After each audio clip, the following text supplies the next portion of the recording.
Bien, le bonjour, cher ami. Nous sommes très heureuses de te retrouver ce matin pour un nouveau partage, alors qu'une nouvelle année démarre. Curieusement et en même temps synchronicitement, on va dire, le sujet que nous souhaitons aborder aujourd'hui, c'est le sujet de la mort renaissance.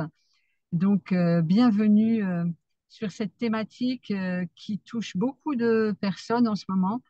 Nous avons eu dans nos proches beaucoup de départs et c'est comment nous vivons cette étape, j'allais dire cette étape de la vie, parce que oui, pour moi, c'est une étape de la vie. Voilà. Et je vais laisser Caroline qui, sur le sujet, est très touchée en ce moment. Donc, merci pour votre écoute et pour vos retours. Oui, plus touché dans l'accompagnement. Et pour revenir sur ce sujet, on va parler de la mort en tant qu'une étape de la vie. Et la vie est éternelle et notre corps physique, il existe entre la naissance et la mort. Mais la vie, elle continue. C'est ma foi profonde. Et on va parler à la fois de la mort comme rupture de relation avec un être que nous aimons, et aussi de toutes les morts que nous avons à traverser. Et en ce moment, on est bien servi, parce qu'on est dans un laboratoire alchimique de transformation de nos corps physiques qui sont de plus en plus ondulatoires.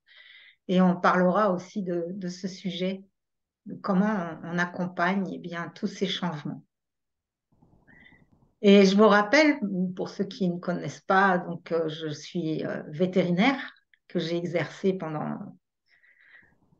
10 15 ans. Et les vétérinaires, on a cette spécificité, en fait, de donner la mort sur ordonnance aux animaux, et que les personnes viennent souvent nous voir en disant, est-ce que c'est le temps ou pas le temps d'accompagner mon animal préféré vers le voile du silence, comme le côté du silence, comme dit Aziz. Et ça nous donne une relation à la mort quand même très particulière, parce que c'est à la fois un pouvoir assez immense et également une banalisation. Donc, en tout cas, c'est une confrontation quasi quotidienne qui nous amène à nous poser des questions parfois, ou au contraire vraiment aussi désacraliser, mais banaliser cet événement, qui fait que mes Hmm. enfants, on a eu beaucoup d'animaux et ils ont porté dans leurs bras de multiples chiens, chats, hamsters, lapins, pour les accompagner jusqu'à leur dernière demeure au pied de leur arbre préféré dans notre propriété. Hmm. Et j'ai aussi ensuite arrêté de travailler parce que mon mari, qui était également vétérinaire, suite à un accident, est devenu tétraplégique et sous assistance respiratoire, tétraplégique complet, et je l'ai accompagné pendant 16 ans jusqu'à son départ par arrêt de soins en famille. Et Wow. nous avions tendance entre nous de parler très facilement de l'euthanasie. Il y a eu tout un protocole mis en place avec le centre de soins palliatifs pour que le jour où il n'en pouvait plus, son départ puisse être choisi.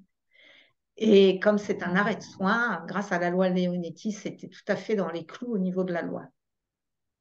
Et nous choquions beaucoup, beaucoup notre entourage, un peu éloigné, parce qu'on parlait d'euthanasie et en France, c'est un sujet assez tabou. Et ce départ par arrêt de soins, qui a été tellement bien préparé, m'a permis vraiment de recevoir la grâce partagée avec mes deux fils qui étaient avec 19 ans et 16 ans, qu'un départ vécu en conscience, sans ajouter de la souffrance du corps émotionnel et mental, est un moment de libération de lumière extraordinaire. Et Hmm. depuis, j'ai rencontré beaucoup de personnes, en fait, qui ont vécu ces moments de grâce au moment du départ d'un proche, et de grâce qui apportent des synchronicités extraordinaires, qui apportent un état de conscience modifié extraordinaire. Et il y a vraiment à distinguer le, la mort en tant qu'événement est ce que notre société occidentale en a fait comme un corps de souffrance épouvantable. Et, et donc, est-ce que lorsque je suis confrontée à ce départ, j'entre dans mon corps émotionnel et mental et dans cet inconscient collectif qui dit que c'est un événement terrible et terrifiant, ou est-ce que c'est une épreuve de foi parce que toi qui nous écoutes, c'est que tu as des convictions spirituelles, sinon tu ne serais pas sur la chaîne de ce podcast. Et donc là, c'est l'épreuve où on est dans le grand bain. Comment, comment je vais mettre en pratique tous les outils de conscience que j'ai choisi de découvrir au cours de ma quête pour vivre depuis le cœur cet espace de séparation. Et c'est vrai qu'en ce moment, effectivement, ce que disait Marie-Christine, moi j'ai été en contact avec des familles de 4 départs brutaux avec des cancers fulgurants pour les 4 personnes. Et c'est comment aussi accompagner ceux qui restent, qui n'ont pas cette foi, accompagner la souffrance, reconnaître la nôtre quand elle rentre en syntonie avec, l'accueillir pour continuer à libérer nos propres émotions. Et en libérant nos propres émotions face à celles qui sont exprimées autour, eh bien, on libère celles des personnes que l'on souhaite soutenir. Oui, tu m'as raconté effectivement un épisode qui t'a permis comme ça de te libérer toi, en fait, de libérer à travers toi, en fait, une souffrance. Est-ce que tu veux nous la partager? Oui, bien là, il y a une personne qui est donc une commerçante de 40 ans qui est décédée en 3 mois. Et j'ai un bon lien de cœur avec son mari qui est une relation, hein, ce n'est pas un ami. Et quand j'arrive dans son commerce, je découvre donc le départ brutal de cette personne, cette jeune femme. Et donc, je suis repartie de là avec un mal au ventre sur lequel j'aurais pu mettre un couvercle et que j'ai choisi vraiment d'accueillir. Et je n'avais pas la porte de la compréhension. Je l'ai accueilli jusqu'à revenir à la maison. Et là, j'ai demandé à mon compagnon du soutien qui se mette en présence et j'ai commencé à laisser venir les paroles. Et, et en fait, c'est venu cliquer sur le fait que moi, j'ai perdu ma propre mère à l'âge de 18 ans.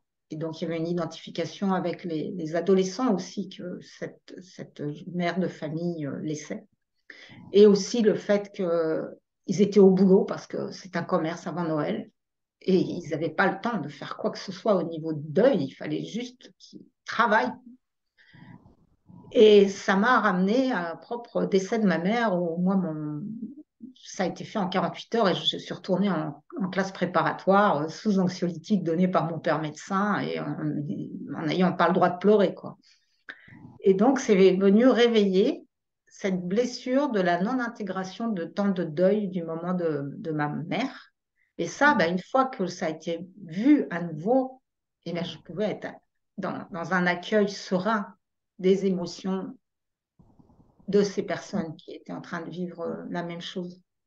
Hmm. Donc, c'est tout un jeu entre une Lakesh, hein, l'autre est un autre toi-même habillé d'une autre façon. Et sortir du sauveur, c'est vraiment pas vouloir aider l'autre, c'est reconnaître qu'il est dans sa souveraineté, qu'il a la force, l'énergie, l'intelligence de vivre ce qu'il a à vivre, parce qu'aucune épreuve qui nous est apportée n'est, et des défis de notre âme, mais on a toujours les outils pour la transcender. Ça, c'est ma grande conviction. Et que eh bien, plus on fluidifie ce réceptacle que nous sommes pour être vraiment dans cette transparence, pour moi c'est ça le Graal, c'est être une transparence totale qui ne juge plus, qui est juste au service du cœur qui rayonne, eh bien les nœuds se débouclent. Mm. Ça se déboucle à notre insu parfois. Donc, il y a cet accueil de l'émotion, voilà, c'est la reconnaissance de l'émotion, et en même temps sans entrer dans toute cette ritournelle mentale de récupération et la posture de l'accompagnant. Merci, ouais, ça pose quelque chose en fait sur que la force de la présence, quand on est en présence avec des personnes qui sont bousculées émotionnellement, c'est vraiment en même temps vraiment de superviser en soi ce qui se passe et de régler nos propres résonances. Mm. C'est Mm. ça. Mm. Merci. Et en ce moment, moi, ma conviction profonde aussi, c'est qu'on est dans une phase, comme le dit Lumineuse, d'éthérisation de nos corps, c'est-à-dire de la reconnaissance que nous sommes aussi des êtres de lumière, des êtres ondulatoires et pas seulement des corps de matière. Et là, plus on est identifié à ce corps de matière qui peut avoir des déficiences de souffrance physique dans le corps, enfin qui peut ben, voilà, vieillir, se dégrader ou pas, mais euh, là, j'ai un autre ami qui est parti avec un corps très dégradé et une joie profonde parce qu'il n'était pas identifié à ce corps. Et en fait, cette identification à notre corps physique, mental et émotionnel, c'est ce qui vraiment nous entraîne dans le corps de souffrance et qui ne devient plus, j'ai envie de dire, possible aujourd'hui en 2023 parce que la Terre est en train d'elle-même modifier en fait les fréquences qui l'englobent, sur lesquelles nous sommes baignés, où elles sont de plus en plus des fréquences justement qui viennent nous réveiller à notre aspect ondulatoire. Et ma croyance profonde, c'est qu'on est en train d'aller vers la fin du matérialisme, la fin des technologies qui asservissent l'humain, et qu'on a des deuils à faire qui vont être de plus en plus challengeants en fait, de plus en plus challengeants à chaque fois qu'on va s'accrocher à du confort passé et de plus en plus émerveillant à chaque fois qu'on va lâcher prise, être dans la fluidité et accueillir ce qui est, dans la conscience que c'est vraiment pour le bien de l'humanité et que chaque épreuve que nous traversons nous rend plus forts, nous rend plus résilients, euh, nous rend plus sages, parce que la vie n'est qu'expérience en fait. Et la confiance que au niveau collectif, c'est la même chose qu'au niveau individuel. On est en train d'en grandir rapidement et que ça passe pas par du confort, mais que plus on accueille ce qui est, eh bien, plus ça passe crème, quoi. Alors, en t'entendant, il y a l'image de ma maman qui est présente. Donc, c'est une femme qui va bientôt avoir 95 ans, qui est en institution spécialisée parce elle est plus autonome. Et c'est particulier, en fait, de vivre à distance. J'habite assez loin, donc voilà, j'ai une de mes sœurs qui habite à proximité, mais de plus pouvoir la voir au téléphone. Et souvent, moi, il y avait cette question, mais pourquoi elle reste? Qu'est-ce qui se passe? Et j'espère qu'elle va bien. Enfin,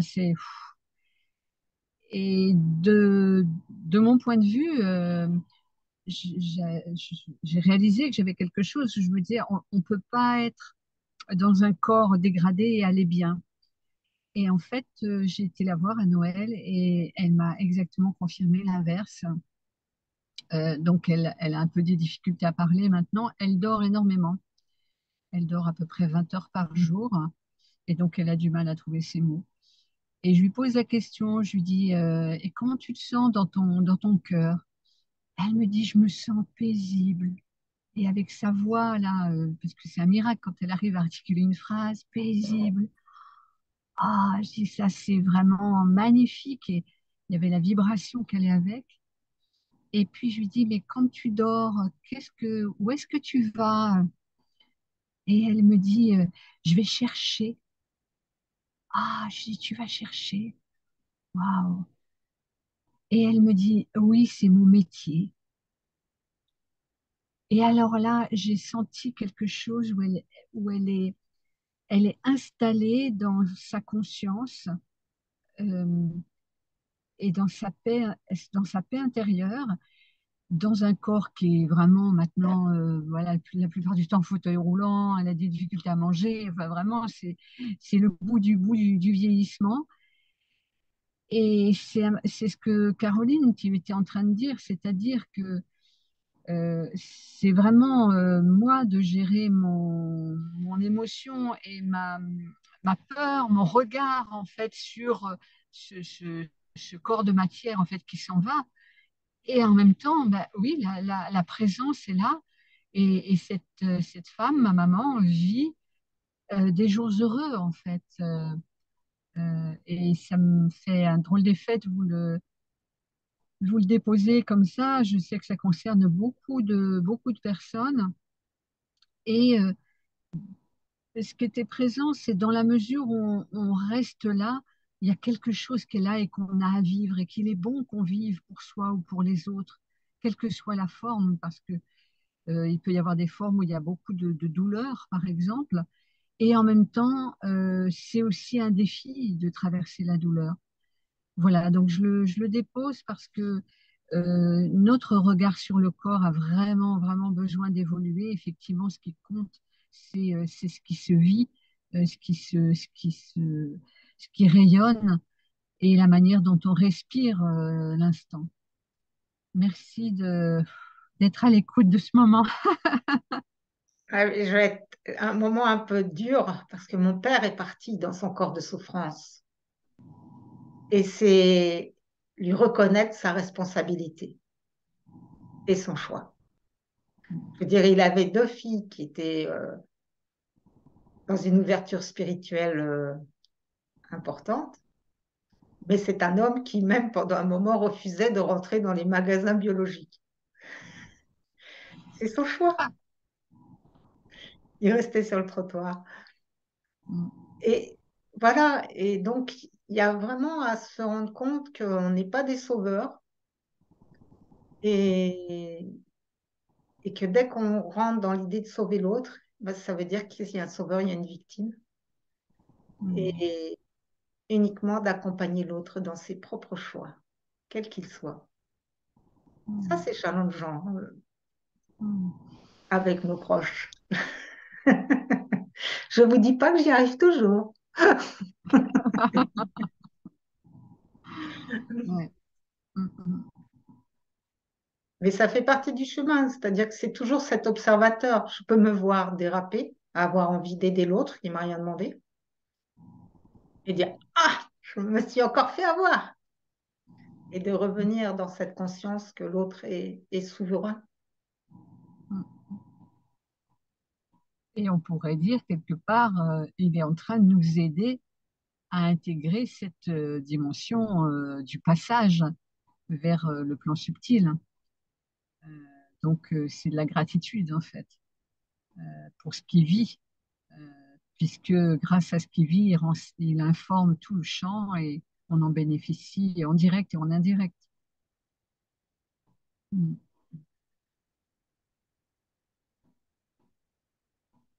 Ouais, c'est vrai que l'amie dont parlait Caroline, qui est partie récemment, est dans une grande joie alors que son corps était vraiment voilà, complètement dysfonctionnel. J'avoue que c'est d'une grande beauté quand on a la chance d'avoir un contact comme ça parce que on voit que effectivement l'intrication des mondes en fait. On voit bien que cette présence de l'être est là et que il était capable de dire bon bah là je vais partir parce que vraiment ce corps il est plus possible quoi. Et, et avec beaucoup de c'est ça d'une forme de joie en fait et pour moi, je sens qu'il y a quelque chose qui m'a, je sais pas, ça rassure, ça fait du bien aussi de voir ces passages. Et ça m'a fait penser un peu la manière dont on raconte, parce que je ne l'ai pas connu directement, mais dans les peuples premiers, comment les anciens soudain sentent la mort approcher, en fait s'éloignent. Hein. Donc, je me souviens des Inuits en fait qui partent sur la banquise, et dans d'autres traditions, c'est dans la forêt. Et là, notre ami, c'était ça. Il dit, bon, ben là, c'est le dernier SMS. Je dis, waouh, quelle, quelle lucidité et quel amour qui s'en vient à travers lui vers nous, en fait. Ouais, on a tellement perdu de compétences sur le sujet, c'est phénoménal quand tu vois que c'est ce que tu disais, mais les Indiens, ils étaient capables et puis les Tibétains aussi, de mourir en tailleur en disant c'est le temps que je parte, terminé, quoi. Donc, on a rendu la mort pathologique, et c'est tout un chemin que nous avons à retrouver individuellement et collectivement pour dépasser cette peur collective immense et qui naît aussi du fait qu'on a perdu tellement de compétences et de connaissances sur le sujet. Enfin, il n'y a qu'à voir le livre de la vie et de la mort là, des Tibétains, où eux, ils sont vraiment au point quoi, sur le sujet. C'est clair. Et nous, c'est tellement caché, tellement tabou. Dans la région, là, il y a une personne qui met en place des cafés mortels une fois par mois.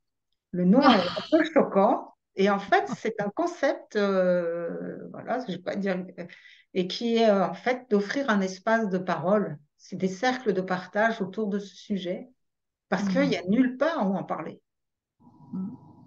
Et, et effectivement, il y a besoin de libérer la parole, en fait.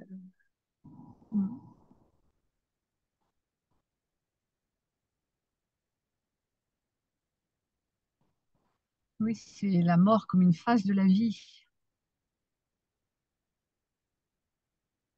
Et de l'attachement, donc c'est Elisabeth Kubler-Ross qui disait, mais on peut déjà s'entraîner quand on a perdu ses lunettes. C'est toute notre vie, c'est des histoires de mort-renaissance.